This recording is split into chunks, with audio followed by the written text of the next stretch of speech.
Hello दोस्तों, मैं विशाल sir जो कि reasoning faculty AB classes Sultanpur में आप सबका स्वागत करते हैं। जो कि मैं आपके लिए रीजनिंग पढ़ाऊंगा और ये आपकी पहली क्लास है। और मैं आपसे ये उम्मीद करूंगा कि आप लोग मेरी क्लास को बहुत अच्छे से देखेंगे और ज़्यादा से ज़्यादा लाइक करेंगे, शेयर करेंगे और सब्सक्राइब करेंगे। ठीक है ना भैया? अच्छा, मैं आपको ये बताना चाहता हूँ कि रीजनिंग जो है वो 2 पार्ट में डिवाइड है, जो कि मैं वर्बल और नॉन वर्बल के रूप में बनाता हूँ। और वर्बल में आपको बहुत सारे क्वेश्चन देखने को मिलेंगे एग्जाम में, ठीक है ना। यहाँ से ज़्यादा क्वेश्चन आपका वर्बल में देखने को मिलता है। और उसके बाद आपको नॉन वर्बल जो होगा वो देखने को मिलेगा। नॉन वर्बल में हमेशा आपको फिगर देखने को मिलती है, जो कि अलग अलग एग्जाम में वो डिपेंड होता है कि कितने क्वेश्चन आएंगे। जैसे एसएससी भी क्वेश्चन वर्बल से भी और नॉन वर्बल से भी बनाता है। उसके बाद पुलिस में भी ऐसे बहुत सारे क्वेश्चन हैं जो कि नॉन वर्बल से बनते हैं और वर्बल से बनते हैं। ज़्यादा क्वेश्चन आपको वर्बल की कैटेगरी से देखने को मिलेगा, ठीक है ना। इसी क्रम में अगर हम बात करें तो वर्बल का जो सिलेबस है वो समथिंग हम ऐसे चलकर टोटल आपके 36 से 37 चैप्टर देखने को मिलता है। और उसके बाद इसमें आपको ओवरऑल 10 चैप्टर देखने को मिलता है, ठीक है ना। इन 10 चैप्टरों से आपकी कम से कम 3 से 4 क्वेश्चन देखने को मिलेगा। या एसएससी के अलावा पुलिस, यूपीएसआई, ऐसे बहुत सारे एग्जाम हैं जो कि दिल्ली आपका दरोगा के नाम से जाना जाता है, जिसको हम सीपीओसाई कहते हैं, ठीक है ना। ऐसे बहुत सारे एग्जाम हैं जिसमें आपके क्वेश्चन यहाँ से बनेंगे। रीजनिंग एक ऐसा पोर्शन है भाई जहाँ से बहुत ज़्यादा से ज़्यादा क्वेश्चन आपको देखने को मिलते हैं, पर अलग अलग एग्जाम में अलग अलग नंबर के क्वेश्चन आते हैं। जैसे अगर हम बात करें, यहाँ पर हम आते हैं पॉइंट पर कि वर्बल पे। वर्बल का मतलब होता है भाषिक, जिसमें हम भाषा का ज्ञान कराते हैं, ठीक है ना, जिसमें हम लैंग्वेज को सिखाते हैं। लेकिन अगर हम नॉन वर्बल की बात करें तो इसमें हम फिगर की बात करते हैं। फिगर यानी चित्र की बात करते हैं। उसमें पहचानना पड़ता है। फिगर में भी बहुत सारी चीज़ें आपको देखने को मिलेंगी, जिसमें आपको देखने को मिलेगा सीरीज के रूप में फिगर, ठीक है ना भैया। सीरीज के बाद आपको देखने को मिलेगा नंबर के रूप में। ऐसी बहुत सारी चीज़ें होंगी आपको देखने को मिलेंगी क्रमबद्ध तरीके से। मैं जब इस पॉइंट पर आऊँगा तो इस पर डिटेल में चर्चा करूँगा।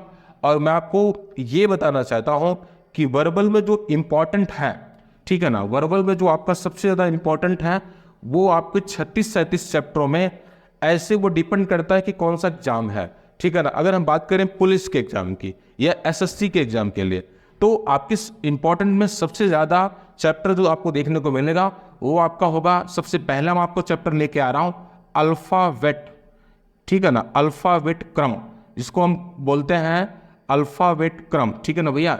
ये मैं आपको लेके आता हूँ और मैं इस पर आज पूरी तरह चर्चा करूंगा और मैं आपको सिखाऊंगा कि कैसे कैसे आप इसकी क्वेश्चन को बनाओगे और जल्दी से बना पाओगे। क्योंकि रीजनिंग में टाइम, बहुत कम समय में क्वेश्चन को जल्दी से बनाना, ये सबसे बड़ा आपका एक रोल होता है, जिसमें आपको क्वेश्चन को बनाना होता है, जिसको हम अल्फ़ाबेटिकल क्रम कहते हैं या फिर अल्फ़ाबेटिकल सीरीज कहते हैं। इसी क्रम में हम क्वेश्चन को स्टार्ट करते हैं, ठीक है ना भैया। जैसे अगर हम बात करें जिसमें बहुत सारे टाइप के क्वेश्चन देखने को मिलेंगे, जिसमें 8 से 9 टाइप के क्वेश्चन देखने को मिलता है। जैसे हम पहले क्वेश्चन की हम बात करें तो ये जो क्वेश्चन देखने को मिलेगा वो अंग्रेजी वर्णमाला की बात करता है। अंग्रेजी वर्णमाला का मतलब होता है कि हम जब ए से जेड की तरफ चले, कहाँ से कहाँ चले, ए से जेड के लिए। अच्छा, जब हम ए से जेड की बात कर रहे हैं तो ए से जेड के लिए हमें प्लेस वैल्यू पता होनी चाहिए। जैसे अगर हम ए की प्लेस वैल्यू पता करें, सबको पता है। ऐसे हम पूछ ले वाई की प्लेस वैल्यू क्या होगी, तो 25 होनी चाहिए। एक्स की पूछ ले तो आपकी 24 होनी चाहिए। ऐसे आपकी ओरली माइंड में चीजें सेटअप होनी चाहिए। जब ये चीज आपको पता होगी तो ये आपका वर्क जो है कम कर देता है और जल्दी से क्वेश्चन को बना सकते हो। तो अगर हम बात करें भाई कि बी की प्लेस वैल्यू क्या होगी, तो आपको पता है 2 होगा। ऐसे हम डी की बात करें तो हमारा क्या होगा, 4 होगा। ऐसे हम एफ की बात करें हमारा क्या होगा, 6 होगा। ऐसे हम जी की बात करें तो हमारा क्या होगा, 7 होगा। तो आपको कुछ ऐसे अक्षर है जिसकी प्लेस वैल्यू उसी में छिपी हुई है, ठीक है ना। अभी हम एक बार इस पे आते हैं, इसकी प्लेस वैल्यू पर थोड़ा सा याद करवाते हैं आपको, ठीक है ना। याद करवाने के बाद मैं आपको फिर आते हैं टाइप वाइज क्वेश्चन पर डिस्कशन करते हैं, ठीक है ना। और टाइप वाइज क्वेश्चन पर डिस्कशन करने के बाद हम फिर क्वेश्चन पे आते हैं और क्वेश्चन का डिटेल बताएंगे कि आप बड़े से बड़े क्वेश्चन को कितनी जल्दी बना सकते हो कम समय में। क्योंकि आपको पता है कि रीजनिंग टाइम टेकन है, इसको कम समय में बनाना ही सबसे इंपॉर्टेंट होता है। अच्छा, मैं आपको ये बता रहा कि बी की प्लेस वैल्यू क्या होगी, आपको सामने दिख रहा है। डी की प्लेस वैल्यू क्या होगी, सामने दिख रहा, ठीक है ना। एफ की प्लेस वैल्यू क्या होगी, 6 होगी। ऐसे हम बात करें जी की प्लेस वैल्यू, इसमें देखो इसमें 7 छिपा हुआ है, ठीक है ना भैया। ऐसे अगर हम बात करें H, तो यहाँ भी H को हम ऐसे मिला दे तो हमारा 8 बन जाएगा। ऐसे अगर हम बात करें M, तो यहाँ एक लाइन बना देना, तो इसको हम देखें ध्यान से तो ये 13 दिखाई देगा, जो को हम जानते हैं M की प्लेस वैल्यू 13 ही होती है। ऐसे अगर हम W की बात करें तो यहाँ भी हम 2 लिखते हैं भैया, ऐसे 2 लिख दिए, और इसको हम देखें ना W को, तो हम 23 को देखते हैं। तो ऐसे बहुत सारे अक्षर हैं जिसमें प्लेस वैल्यू इसी में छिपी हुई है, इसको हम आसानी से देख के पहचान सकते हैं। बहुत ज़्यादा याद करने की दिक्कत नहीं होगी। अगर आपको याद भी नहीं होता तो बार बार इस क्वेश्चन को, इस आपके नंबर को, अक्षर को लिख लीजिए, और लिखने के बाद बार बार इसको रिपीट करिए, तो आप जल्दी से याद कर पाएंगे। अच्छा, जब ये याद होगा तो कम समय में क्वेश्चन आप बना पाओगे, ठीक है ना भाई। ऐसे हम अगर बात करें तो ऐसे बहुत सारे तरीके हैं जो इस तरीके से इस नंबर को याद किया जा सकता है, यानी प्लेस वैल्यू को याद किया जा सकता है। अगर हम बात करें, जैसे एक वर्ड देखने को मिलता है इजोटी, ठीक है ना। इजोटी का मतलब होता है ये 5 पे है, ये 10 नंबर पे है, ये 15 नंबर पे है, ये 20 नंबर पे है, ये 25 नंबर पे है, ठीक है ना। इसी क्रम तरीके से हम अगर इस नंबर को याद कर लेते हैं तो इसके आगे पीछे वैसे भी अपने माइंड में कैलकुलेट कर सकते हैं कि इसके आगे पीछे कौन कौन सा अक्षर होगा। अगर हम ई के पहले बात करें तो यहाँ 4 मिलता है, 4 का मतलब डी होगा। फिर 5 के बाद हमें 6 मिलता है, 6 का मतलब एफ होगा। ऐसे हर एक अक्षर का हम निकाल सकते हैं, ठीक है ना भैया। वाई के पहले आपको क्या मिलेगा, 24 मिलेगा, 24 का मतलब होता है एक्स होता है। 25 के बाद 26 मिलता है, इसका मतलब हमारा जेड होगा। तो इसी तरीके से हम हर एक अक्षर को इसके आगे पीछे याद कर सकते हैं। आपको मालूम है इसमें 5 अक्षर की प्लेस वैल्यू हमने लिखी थी, लेकिन हर एक अक्षर से अगर तुम्हें 3 अक्षर की प्लेस वैल्यू मालूम हो रही है तो 15 अक्षर तो तुम्हें ऐसे ही याद हो गया। टोटल अंग्रेजी वर्णमाला में हमें 26 अक्षर होते हैं। कुछ थोड़ी सी आपकी वर्क कर रही है, लिख के याद कर सकते हो। बातें क्लियर हुई? तो इस तरीके से हम इजोटी से भी हम कुछ थोड़ा बहुत हेल्प ले सकते हैं। लेकिन इसके अलावा आपको एक अच्छी पैटर्न का जो तरीका होता है, मैंने आपको बता दिया कि एफ को कैसे याद करोगे, जी को कैसे याद करोगे, इसका शॉर्टकट तरीका मैंने बताया। उसके बाद आप लिख के भी याद कर सकते हो। अच्छा, जब पूरी तरह अंग्रेजी वर्णमाला याद होगा तभी आप अंग्रेजी वर्णमाला यानी कि वर्णमाला क्रम यानी कि वर्णमाला सीरीज जो है आप आसानी से समझ पाओगे और जल्दी से लगा पाओगे, ठीक है ना भैया। इसी तरीके से हम आते हैं फिर याद करने के बाद जब हम थोड़ा बहुत इसको याद कर लेते हैं तो क्वेश्चन को सॉल्व करते हैं। और क्वेश्चन सॉल्व तब जल्दी होता है, लेकिन उसके पहले हम इस पर टाइप वाइज क्वेश्चन को सीखते हैं। कितने टाइप के क्वेश्चन आपके एग्जाम में देखने को मिलेंगे? 7 से 8 टाइप के क्वेश्चन देखने को मिलते हैं, और मैं हर टाइप पे चर्चा करूंगा। अंग्रेजी वर्णमाला, वर्णमाला श्रृंखला, ठीक है ना भैया। वर्णमाला श्रृंखला जिसको हम कहते हैं, ठीक है ना, अल्फाबेटिकल सीरीज, ठीक है ना भाई, जिसको हम कहते हैं अल्फाबेटिकल सीरीज। अगर हम बात करें तो पहला जो टाइप देखने को मिलेगा वो ए से जेड मिलता है, जिसको हम वर्णमाला क्रम कहते हैं, जिसको हम भैया वर्णमाला क्रम कहते हैं, ठीक है ना। जो हम बाएं से दाएं चलते हैं, कहां से कहां चलते हैं? बाएं से दाएं चलते हैं। अच्छा, बाएं से दाएं चलने का मतलब क्या होता है? लेफ्ट से राइट चलना, यानी हम जहां पे खड़े हैं, दिख रहा, जो मेरा लेफ्ट हैंड होगा ना वही अंग्रेजी वर्णमाला का भी होगा, ठीक है। वैसे आपको अगर क्लियर नहीं होता तो व्हाइट बोर्ड दिख रहा होगा, लेफ्ट हैंड से हम लिखना शुरू कर रहे हैं, वही मेरा लेफ्ट हैंड है, वही अंग्रेजी वर्णमाला का भी है, वही आपके व्हाइट बोर्ड का भी है। ऐसे अगर हम कॉपी की अपनी बात करें, जैसे कॉपी में हम लिखते हैं तो हम लेफ्ट हैंड से राइट हैंड ही लिखते हैं, ठीक है ना। लेफ्ट हैंड से अगर चलना शुरू करेंगे तो इसका मतलब हम अंग्रेजी वर्णमाला की तरफ हम चलकर जेड की तरफ जा रहे हैं। इसका मतलब हम दाईं ओर की तरफ जा रहे हैं, मतलब बाएं से दाएं की तरफ हम जा रहे हैं। तो वही मेरा अंग्रेजी वर्णमाला होता है। ये मेरा पहला टाइप था, ठीक है ना भैया। ऐसे हम अगर दूसरे टाइप पे जाते हैं तो वहां जेड से ए चलना पड़ता है। कहां से कहां चलना पड़ता है? जेड से ए चलना पड़ता है, जिसको हम कहते हैं विपरीत अंग्रेजी वर्णमाला। क्या कहते हैं भैया? हम विपरीत वर्णमाला क्रम कहते हैं, ठीक है ना। विपरीत वर्णमाला क्रम कहते हैं। जहां हम जेड से ए चल रहे हैं, तो जेड से ए चलने का मतलब जेड बाईं ओर होगा और ए जो होगा वो दाईं ओर होगा। इसके बाद जो आपका टाइप देखने को मिलेगा, तीसरा टाइप, वो भैया इवन संख्या की वर्णमाला होती है, जिसको हम सम संख्या की वर्णमाला कहते हैं। क्या कहते हैं इसको? हम सम संख्या की वर्णमाला कहते हैं। सम संख्या की वर्णमाला में आपको एक चीज पता होगी भाई कि सम संख्या का मतलब होता है, जैसे यहाँ पर 2 दिखाई दे, 4 दिखाई दे, 8 दिखाई दे, 6 दिखाई दे, 6 दिखाई दे, 8 दिखाई दे, ठीक है ना। ऐसे 10 दिखाई दे और हम चलते चले जाए कहाँ तक? 26 तक, ठीक है ना। ये आपकी सम संख्या की वर्णमाला है। तो 2 नंबर पे हमें बी दिखाई देगा अंग्रेजी वर्णमाला में। अच्छा, 4 नंबर पर डी दिखाई देगा, 6 नंबर पे एफ दिखाई देगा, 8 नंबर पे एस दिखाई देगा, 10 नंबर पे जे दिखाई देगा और 26 पे जेड दिखाई देगा।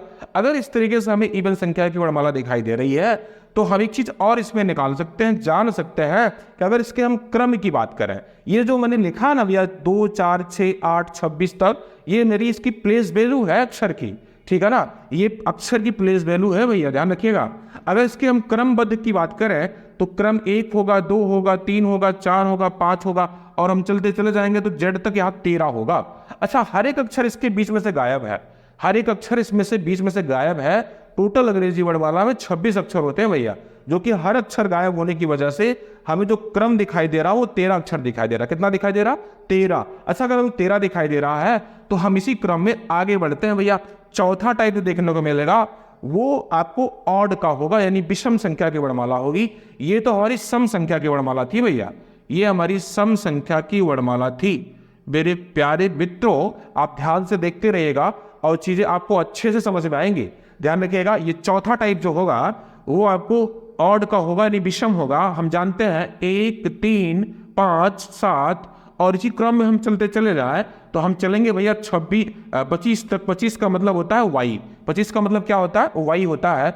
और वाई की प्लेस वैल्यू हमको मालूम है कि 25 है, तो यहाँ पर ए मिलेगा, यहाँ सी मिलेगा, यहाँ आपका 5 नंबर पे ई मिलेगा, 7 नंबर पे जी मिलेगा, जो कि मैंने अभी कहा प्लेस वैल्यू अच्छे से याद होगी तो आप क्वेश्चन जल्दी से बना पाओगे। ये वाली प्लेस वैल्यू लिखिए उसकी ऑड के साथ, यानी विषम के साथ। इसको हम कहते हैं विषम संख्या की वर्णमाला, इसको हम कहते हैं विषम संख्या की वर्णमाला। यानी विषम संख्या की वर्णमाला में हम ऐसे नंबरिंग कर लिए, अब इसका हम क्रमबद्ध तरीके से हम क्रम करेंगे 1 2 3 4, और हम ऐसे ही लिखते चले जाएंगे 13 तक। यहां भी आपको दिखाई दिया 13 अक्षर, ठीक है ना भैया, 13 अक्षर दिखाई दिया, तो हर एक अक्षर इसमें से गायब है। टोटल 26 अक्षर होते हैं अंग्रेजी वर्णमाला में, जिसमें हर एक अक्षर गायब है, तो बचा कितना अक्षर? 13 अक्षर। अच्छा, 13 अक्षर बच गया। इस पे जो हमें कॉन्सेप्ट यूज करना, अभी हम बाद में दोबारा आते हैं जब हम क्वेश्चन पर डिस्कस करेंगे, तब इसको हम बताएंगे किस लॉजिक से तुम क्वेश्चन को जल्दी से बना पाओगे। जब इवन संख्या की वर्णमाला दिखेगी तो क्वेश्चन कैसे पूछा जाता है, जब ऑड संख्या की वर्णमाला दिखेगी तो क्वेश्चन कैसे पूछा जाता है, ठीक है ना। इस पे हम डिस्कस करेंगे जब हम क्वेश्चन पे आते हैं। अभी हम केवल टाइप और चीजों को सिखा रहे हैं कि इतने टाइप से क्वेश्चन आपको देखने को मिलता है एग्जाम में इस चैप्टर से, वर्णमाला श्रृंखला से, ठीक है ना भैया। आपका जो छठा टाइप देखने को मिलता है इसमें, वो होता है अर्धांश। अर्धांश का मतलब पता क्या है? अर्धांश का मतलब होता है किसी भी वर्णमाला में ए से एम तक पहला अर्धांश, उसके बाद एन से जेड तक दूसरा अर्धांश। जो ए से एम तक होता है उसको हम भैया पहला अर्धांश कहते हैं। ध्यान रखिएगा, अगर हम बात करें कि दूसरा अर्धांश विपरीत क्रम में लिखा जाए, ठीक है ना, तो एग्जामिनर आपसे क्वेश्चन में ऐसे ही पूछेगा कि दूसरा अर्धांश विपरीत क्रम में लिखा जाए, लेकिन वो ये नहीं कहेगा कि पहला अर्धांश किस क्रम में है, ठीक है ना, ये नहीं कहेगा वो पहला अर्धांश किस क्रम में है। तो जिस क्रम की वो बात नहीं करेगा, पहले अर्धांश की बात नहीं करेगा या दूसरे अर्धांश की बात क्वेश्चन में नहीं करेगा, उसको हमेशा हम अंग्रेजी वर्णमाला में लिखते हैं। लेकिन जिसका डिस्कशन क्वेश्चन में कर देगा कि कह देगा कि पहला अर्धांश विपरीत क्रम में है, तो वहां हमेशा हम दूसरे वाले अर्धांश को विपरीत क्रम में लिखते हैं। ध्यान रखिएगा कि अगर हम बात करें छठे वाले टाइप पर, ऐसे आपसे एग्जामिनर क्वेश्चन पूछेगा कि भैया कि दूसरा अर्धांश विपरीत क्रम में लिखा जाए तो कौन सा अक्षर बाएं से सातवें के दाएं 9वां अक्षर होगा, तो आपसे ऐसे क्वेश्चन पूछा जाएगा। तो हम कैसे इसको समझते हैं, जरा लिखिएगा अर्धांश को। तो हम पहले अर्धांश की बात कर रहे हैं तो आपका ये वर्णमाला क्रम में ही लिखा जाएगा, और ये पहला अर्धांश एम तक होता है। लेकिन क्वेश्चन में ये कहा कि दूसरा अर्धांश विपरीत क्रम में हो, इसका मतलब ये जेड से एन होगा। कहां से कहां तक होगा? जेड से एन तक होगा, जिसको हम N O P Q R S T U V W X Y और जेड लिखते हैं। अच्छा, इसकी वर्णमाला की हम बात कंप्लीट लिख लेते हैं भैया। डी के बाद ई मिलेगा, एफ मिलेगा, जी मिलेगा, एच मिलेगा, आई मिलेगा, जे मिलेगा, के मिलेगा, एल मिलेगा, और एम लिखा हुआ है। तो ये कंप्लीट हो गया, जिसको हम कहेंगे आपके एग्जाम में, या एग्जामिनर आपसे पूछेगा कि दूसरा अर्धांश विपरीत क्रम में लिखा जाए तो कौन सा अक्षर बाएं से सातवें के दाएं 8वां होगा। तो ऐसे लिखकर हम आसानी से क्वेश्चन को डिफाइन कर सकते हैं, ठीक है ना। उसके बाद आपको जो अगला टाइप देखने को मिलता है इसमें, जस्ट इसी का उल्टा। जस्ट इसी का उल्टा कहने का मतलब हुआ, इसमें यह कहा जाएगा कि पहला अर्धांश विपरीत क्रम में लिखा जाए, पहला अर्धांश विपरीत क्रम में लिखा जाए तो कौन सा अक्षर दाएं से सातवें के बाएं 9वां होगा। तो ध्यान रखिएगा, यहां पर जब पहले अर्धांश विपरीत क्रम की बात करेगा तो हम इसको भैया एम से ए लिखेंगे। क्या लिखेंगे? हम एम से ए लिखेंगे, यानी A B C D E F G H I J K, L और एम लिखा है, लेकिन दूसरा वाला जो अर्धांश होगा ना भैया वो आपका क्रम से होगा। यानी कहने का मतलब एम के बाद N, O, P, Q, R, S, T, U, V, W, X, Y और जेड लिखा होगा। ये लेकिन ये क्वेश्चन आपके एग्जाम में ये बात कहीं नहीं जाएगी, ये हमें वर्णमाला क्रम में हमेशा लिखना ही पड़ेगा, ठीक है ना। उसके बाद अगला टाइप जो होगा 8वां टाइप, जिसमें दोनों के दोनों अर्धांश की बात की जाएगी पर दोनों विपरीत होंगे, ठीक है ना। यहाँ सिंगल सिंगल अभी विपरीत हो रहा था, ठीक है ना। अब इसमें क्या किया जाएगा, दोनों के दोनों अर्थांश क्या होंगे, विपरीत होंगे। यानी कहने का मतलब एम से लेकर ए तक चलेंगे, ए, B, C, D, E, F, G, H, I, J, K, L और एम लिखा होगा, ठीक है ना भैया। ये कंप्लीट आपका पहला अर्धांश है। जो दूसरा अर्धांश होगा ओ भी विपरीत होगा, यानी कहने का मतलब जेड से एन चलेगा, N, O, P, Q, R, S, T, U, V, W और उसके बाद एक्स, वाई और जेड लिखा होगा, ठीक है ना। ये आपका दूसरा वाला अर्धांश भी विपरीत हो गया। लेकिन और एक टाइप बचता है जो आजकल बहुत ज्यादा ट्रेंड में है, बहुत ही इंपॉर्टेंट है, वो एक खास करके 9वां टाइप है और ये एसएससी बहुत ज्यादा बनाता है, ठीक है ना। एसएससी में पूछा जाता है, जिसको हम कहते हैं 9वें टाइप को अल्फा न्यूमेरिक श्रृंखला, ठीक है ना। अल्फा न्यूमेरिक श्रृंखला, जिसमें भैया हमें यह जानना होता है, एक सीरीज लिखी होगी और उसी सीरीज में आपको बताना होगा कि बाएं से 9वें अक्षर के दाएं 15वां अक्षर कौन सा होगा, ऐसा आपसे पूछा जाएगा। लेकिन अल्फा न्यूमेरिक श्रृंखला की पहले पहचान होनी चाहिए, वो किस टाइप से आती है सीरीज, पहले आपको ये पता होना चाहिए। जैसे अल्फा न्यूमेरिक श्रृंखला की अगर हम बात करें तो उसमें इस टाइप से क्वेश्चन बनेगा भैया कि कभी कभी अक्षर भी शामिल होगा, नंबर भी शामिल होगा और साथ में आपके सिंबल्स भी शामिल होंगे, जिसको हम संकेत कहते हैं ना। जैसे @ परसेंटेज, डॉलर, कॉपीराइट, बहुत सारी चीजें हैं संकेत के रूप में, चिन्ह के रूप में जो इसमें शामिल होता है, उन्हीं को मिला देने से एक सीरीज बनती है और उन्हीं से आपसे क्वेश्चन पूछा जाता है, ठीक है ना। जैसे अगर हम बात करें यहाँ पर अल्फा न्यूमेरिक श्रृंखला, अल्फा न्यूमेरिक श्रृंखला जो आपको इस टाइप में देखने को मिलेगा, ये 9वां टाइप है। यही आपके 9 टाइप के क्वेश्चन पूरे अंग्रेजी वर्णमाला श्रृंखला में देखने को मिलता है और इन्हीं से चाहे आप एसएससी का एग्जाम दो, चाहे यूपीपी का दो, चाहे एसएससी जीडी का दो, चाहे यूपीएसआई का दो, चाहे सीपीएसआई का दो, कोई भी ऑल वनडे एग्जाम दे सकते हो, हर जगह आपके लिए सफिशिएंट होगा। ये 8 से 9 टाइप के क्वेश्चन आपको देखने को मिलेंगे, जिसमें मैंने आपको कहा इन सारे क्वेश्चनों को सॉल्व करने के लिए सबसे बड़ी प्राथमिकता क्या है, अक्षर की प्लेस वैल्यू। प्लेस वैल्यू अगर आपको अच्छे से पता है तो क्वेश्चन आप बहुत आसानी से निकाल सकते हो, ठीक है ना भैया। इसके बाद प्लेस वैल्यू के साथ दूसरा वर्क इसमें क्या करना पड़ता है, अक्षर का जस्ट अपोजिट, ठीक है ना। अपोजिट आपको पता होना चाहिए, क्योंकि बहुत सारी ऐसी जगह है अक्षर का अपोजिट भी लिख दिया जाता है और आपसे उसमें पूछा जाएगा इसका मान क्या होगा, ठीक है ना। तो अपोजिट की हम बात डिस्कस करेंगे पूरी डिटेल वहां पर जब हम बात करेंगे कोडिंग और डिकोडिंग की, ठीक है ना, वहां अच्छे से डिटेल में बात करेंगे। अब मैं आपको टाइप और चीजों को मैं सिखा चुका हूं, लेकिन अब इसके बाद हम आते हैं क्वेश्चन पे। जैसे अगर हम पहले टाइप के क्वेश्चन पे आते हैं, ठीक है ना, अब पहले वाले टाइप के क्वेश्चन पे आते हैं, तो पहला टाइप आपको मैंने लिख के यहां पर दिखाया कि अंग्रेजी वर्णमाला की हम बात करते हैं, ठीक है ना भैया। अंग्रेजी वर्णमाला की हम बात करते हैं तो अंग्रेजी वर्णमाला जो होता है ना मेरा भैया, वो ए से जेड होता है। कहां से कहां होता है, ए से जेड होता है, जिसको हम अल्फाबेटिकल सीरीज कहते हैं, अंग्रेजी वर्णमाला क्रम कहते हैं। ये क्रम है मेरा, यानी बाएं से दाएं चलते हैं हम। कहां से कहां चलते हैं हम, बाएं से दाएं चलते हैं, लेफ्ट से राइट चलते हैं, हमेशा इस बात को ध्यान में रखना होता है। अच्छा, एक बात और कि जब भी हम अंग्रेजी वर्णमाला का क्वेश्चन हमारे सामने आता है, चाहे स्क्रीन पे आता हो, चाहे हमारी बुक में आता हो या आपके पेपर में आता हो, तो वहां पर हमेशा जो आंसर किया जाता है वो हमेशा हम लेफ्ट हैंड से करेंगे। कहां से करेंगे, बाईं ओर से करेंगे, चाहे वो क्यों ना राइट हैंड से ही आए, उस राइट को हम लेफ्ट में चेंज करके ही आंसर करेंगे। अभी हम कॉन्सेप्ट पे आते हैं, तब चीजें बहुत ही आसान तरीके से आपके क्लियर हो जाएंगी। जैसे अगर हम बात करते हैं अंग्रेजी वर्णमाला का क्रम पहला, इस पे क्वेश्चन कैसे बनता है आपके एग्जाम में, जरा हम क्वेश्चन यहाँ पे लिखते हैं, फिर उस पर हम डिफाइन करते हैं, डिस्कस करते हैं, ठीक है ना। क्वेश्चन आपके बड़े होंगे, ठीक है ना, कितने भी बड़े होंगे, लेकिन इसका सॉल्यूशन बहुत ही छोटा होगा, ठीक है ना, और कम समय में जल्दी से इसको बना सकते हो। जैसे अगर हम बात करें अंग्रेजी वर्णमाला की, तो आपसे क्वेश्चन ऐसे पूछेगा, यदि अंग्रेजी वर्णमाला में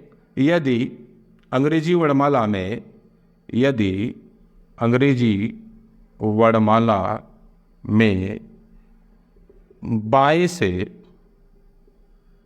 से 5वां अक्षर के दाएं 9वां अक्षर क्या होगा, आपसे ऐसे पूछा जाएगा। पर ऐसे क्वेश्चनों के लिए एक आपके पास बहुत ही बेसिक कॉन्सेप्ट होगा, जो सारे बच्चों को पता होता है, ठीक है ना। अंग्रेजी वर्णमाला की हम बात कर रहे हैं, इसका मतलब हम ए से जेड की बात कर रहे हैं, ठीक है ना भैया। तो हम इसको एक बेसिक कॉन्सेप्ट से भी सॉल्व कर सकते हैं, और दूसरा जो मेरा एक कॉन्सेप्ट है उससे भी आप देखिएगा, अच्छा लगेगा तो लाइक करिएगा, ठीक है ना। जैसे हम बेसिक से पहले चर्चा करते हैं, देखिएगा अंग्रेजी वर्णमाला की बात कर रहा है तो हम ए से चलेंगे, B C D E F G H I J K L M N O P Q R S T U V W X Y Z. ये तो एकदम बेसिक पैटर्न है। उसने कहा कि आप बाएं से, बाएं होने का मतलब मैंने बताया जिस तरफ से हमने लिखना शुरू किया, ठीक है ना। बाएं से पांचवा अक्षर हमको प्लेस वैल्यू पता है, ई होती है। के दाएं का मतलब ये जेड की तरफ, ठीक है ना। वो भी कितना अक्षर हम चल जाएंगे भैया, 9 अक्षर, ठीक है ना। राइट हैंड 9 अक्षर चलेंगे तो 1 2 3 4 5 6 7 8 9, क्या मिल गया ये यन का मतलब क्या होता है 14। यही मेरा आंसर हो गया, ठीक है ना भैया। ये तो एक बेसिक तरीके से तुमने बना लिया, इसको लिखा तब इसका आंसर बनाया, ठीक है ना। इसको लिखने में जो टाइम लगा और इसको बनाने में जो टाइम लगा उसमें आपको थोड़ा सा एक्स्ट्रा टाइम बन जाता है, ठीक है ना।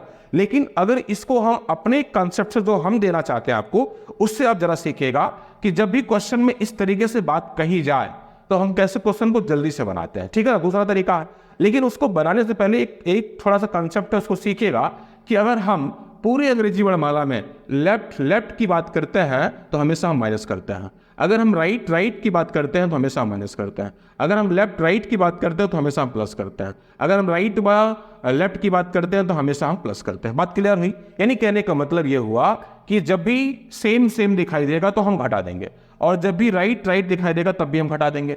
जब भी आपको थोड़ा सा डिफरेंट दिखाई देगा तो हम जोड़ देंगे, ठीक है ना। लेकिन हमेशा हम बेस किसको मानेंगे, जो क्वेश्चन में शुरुआत में बात कही जाएगी, इसको हम बेस मानकर ही क्वेश्चन का आंसर करेंगे। ध्यान रखिएगा, जो बात हमें शुरुआत में क्वेश्चन में कही जाएगी। अच्छा, यही चारों जो कॉन्सेप्ट है ना भैया, इन्हीं चारों कॉन्सेप्ट से पूरी अंग्रेजी वर्णमाला को हम सॉल्व कर सकते हैं। यही फॉर्मूला अच्छे से नोट कर लीजिएगा। अब इसी के तरीके से हम क्वेश्चन को आपको सॉल्व करवाते हैं, ठीक है। उसने कहा लेफ्ट से कौन सा अक्षर, 5वां, ठीक है ना। फिर उसने क्या कहा, राइट से 9वां अक्षर, राइट से 9वां अक्षर। और आपको पता है मैंने यहाँ पे दिखाया कि लेफ्ट राइट होने पे क्या होता है, जोड़ देते हैं। मैंने इसको ऐड कर दिया, 9 और 5 कितना बनेगा, 14 बनेगा। लेकिन वो किस तरफ से काउंट होगा 14वां अक्षर, ये बात पता होनी चाहिए। मैंने कहा शुरुआत में जो बात कही जाएगी उसी को हम बेस मानते हैं, यानी हम लेफ्ट को बेस मानकर ही इस लेफ्ट से देखेंगे। लेफ्ट से 14वां अक्षर क्या होगा भैया, हमको अच्छे से प्लेस वैल्यू पता है एन। इससे हमें एक पता चला कि इस क्वेश्चन को जल्दी से जल्दी मैं आपको बना लिया, यानी 30 सेकंड से कम समय में क्वेश्चन को मैंने बना लिया। ये मेरा पैटर्न है। बाकी आपका ये बेसिक पैटर्न है, इससे भी आप क्वेश्चन को सॉल्व कर सकते हो, ठीक है ना। इसी क्रम में आगे मैं बहुत सारा क्वेश्चन डिस्कस करूंगा, ठीक है ना। आज की क्लास मैं आपके लिए यही करता हूं, फिर आगे मैं कंटिन्यू करूंगा और बेहतर करने के लिए, ठीक है ना। थैंक यू आपको।